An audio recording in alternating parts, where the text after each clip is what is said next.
What's up, everybody? How you doing? Today we talk about a movie called Evil Dead Trap. This is an '80s Japanese horror movie, and only reviewed one Japanese horror movie from the '80s. It was called Gakidama. But I try to review as many Japanese horror movies from the '80s as much as I could. But they're so hard to obtain. They're so hard to get. You know, it's funny. There's a lot of Japanese horror movies in the '90s and of course in 2000 you'll be able to see. But like before the '80s, you can see Japanese horror movies from the '70s, '60s, and so on, which is easy to access and get to see, But for some reason, the '80s Japanese horror movies are hard to get, and I don't know why. Most of the Japanese horror movies are usually like what I heard from a Japanese friend that worked in a Japanese video store. They usually like the '80s one are mostly like B movies or straight to the home market, so that's why they're hard to get. But the thing is, there was situations with earthquakes and floods from the studios, and most of those movies are lost, believe it or not.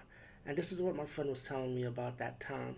So I don't know, maybe somebody did save them. I don't know, but in this case, Evil Dead Trap I did heard about.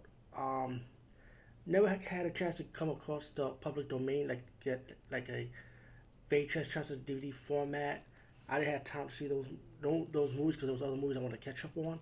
So today I have time and opportunity to see it. I'm gonna be honest. I saw Evil Dead Trap Part One, Two, and Part Three, all available on YouTube, but they in the Japanese format. And I used the translation of Wikipedia, IMDb, to understand what's going on in the movie. But even by watching the movie, I could figure out what was going on anyway. But I tell you one thing, Evil Dead Trap Part Two kind of have the Evil Dead Trap Part One vibe, but the style was kind of different. And Evil Dead Trap Part Three, I wasn't feeling it. I mean, I just saw one reviewer talked about it, saying that they are connected, but to me, it didn't feel like it was connected to me to how it looked. It. But anyway, I'm talking about Evil Dead Trap One, and again, I did see the movie in the Japanese format, so let me just say it's all on YouTube. But be warned, excuse me, it's in Japanese language only. But anyway, Evil Dead Trap One is like pretty obvious. They paying homage to the guy that created it. It was pretty obvious he was paying homage to Italian giallo movies or slasher movies. How the setup is with the killer being mysterious or who done it, like who's the killer. The movie to me, and I'm going by what I would see if I did not look at Wikipedia. The movie looked like it was a reporter. She got this tape.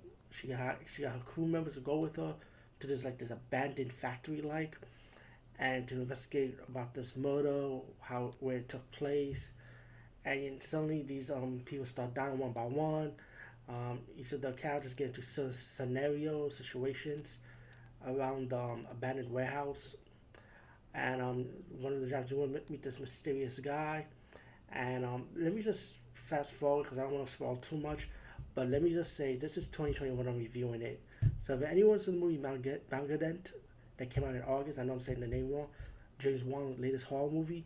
Let me just say something. I think James Wan did watch this movie, and you can add this movie into the collection of maybe that's one of the many movies that inspired James Wan to do Malagant. You know, but because this movie being '80s Japanese cinema horror, this movie gets really cheesy at the end and silly at the end of this movie, But the kill scenes, let me just say, is really good. I really like the kill scenes in this movie. So, so with '80s Japanese cinema, like it's like if you like Gakidama, then you'll like this one too because it's just silly in that type of level. I'm gonna try and find more of these '80s Japanese horror. Maybe there's some that's left over that nobody never talked about. Or maybe there's some still exists. But anyway, I enjoyed this movie. Like I said, you can check it out on YouTube, all three of them. But be warned, it is in Japanese language only. And good night and over and out.